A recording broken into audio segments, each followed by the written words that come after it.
Inspector training course చేసి అక్కడే విజయవాడలో గుడివాడలో మున్సిపల్ ఆఫీసులో శానిటరీ ఇన్స్పెక్టర్గా విధులు నిర్వర్తించి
నిజంగా ఇంత బాధ యువత కోసం చేస్తున్నావు అందరూ అడిగినారు ఫ్రెండ్స్ కూడా.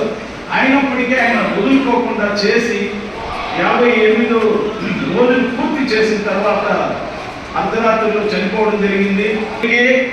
రాజగోపాల్ ఏమి 12-13 రోజులుగా జరుగుతూ ఉంది, పరిస్థితి ఏమి ఇవ్వాల్సి వస్తుందా అంటే, అలా సార్ మీరేమి పని కావుతుంది, నేను ఉన్నంత వరకు ఇచ్చే ప్రసక్తి లేదు, మద్రాసు డిబేట్ చేసే ప్రసక్తే లేదు ఖచ్చితంగా చెప్పిన. అప్పటికప్పుడు పాటలు గేయాలు రాసి ఘంటసాల వాళ్ళ గుడివాడ బ్యాచ్తో 4 మోసేవాళ్ళు లేకపోయింది. ఎట్లా మళ్ళా టంగుటూరి ప్రకాశం పంతులకి సార్ రాజగోపాలాచారికి పడదు. అయినప్పటికీ మన టంగుటూరి ప్రకాశం పూర్తి సపోర్ట్ ఇచ్చినాడు ప్రత్యేక రాష్ట్రం కోసము.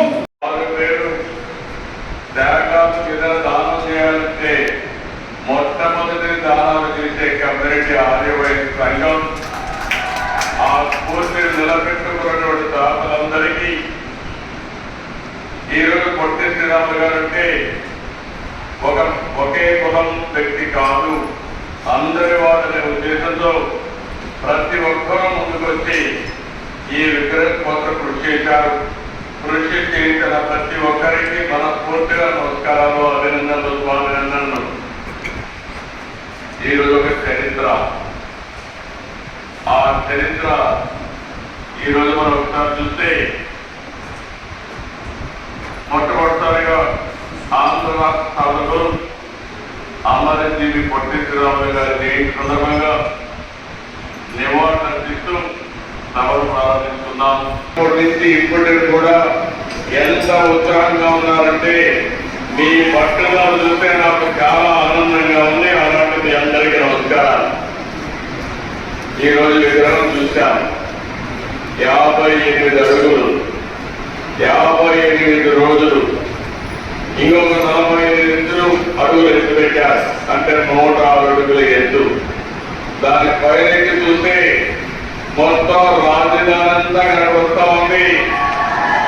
నాకు మళ్ళీ ఒక ఆలోచన వచ్చింది, ఇప్పుడు పైనకి చూస్తేనే ఇంత బాగా కనపడుతుంది, రేపు రాజధాని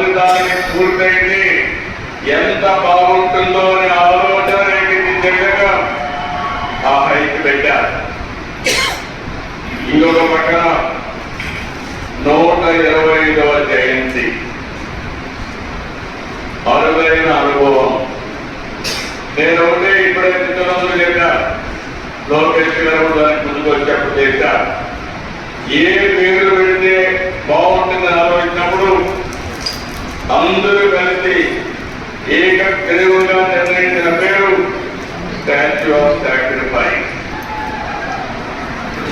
స్టాచ్యూ ఆఫ్ లిబర్టీ ఉంది, స్టాచ్యూ ఆఫ్ యూనిటీ ఉంది, ఆంధ్రప్రదేశ్ లో స్టాచ్యూ ఆఫ్ సాక్రిఫైస్ ఉంది.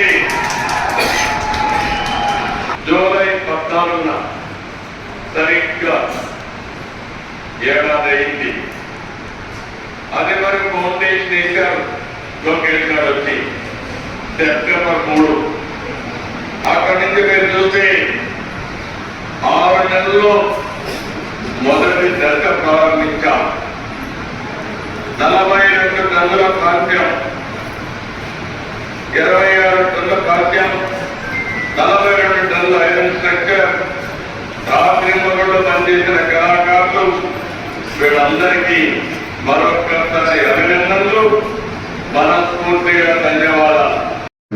ప్రజలు అందరికీ నమస్కారం.